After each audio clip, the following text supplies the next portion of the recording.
কাবা শরীফের মালিক কে? আল্লাহ। জোরে বলেন। আল্লাহ। কাবা শরীফের মালিক কে? আল্লাহ। আল্লাহ। আমরা মুসলমান সবাই এই দিন দুনিয়ার আমরা যে এই পৃথিবী দেখি, এই পৃথিবীর মালিক কে? আল্লাহ। এই নক্ষত্র যা দেখি তার মালিক কে? আল্লাহ। বেহেশতের মালিক কে? আল্লাহ। দোজকের মালিক কে? আল্লাহ। আপনারা সকলেই সাক্ষী দিলেন দোজকের মালিক আল্লাহ, বেহেশতের মালিক আল্লাহ, এই পৃথিবীর মালিক আল্লাহ, আবার মালিক আল্লাহ।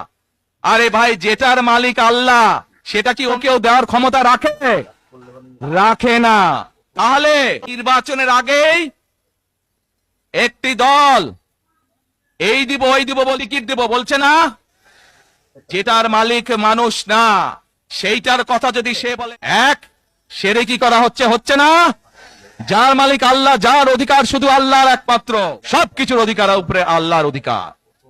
কাজেই আগেই তো আপনার ঠকাচ্ছে, নির্বাচনের ফলে তাহলে কেমন ঠকাবে আপনাদেরকে বোঝেন এবার।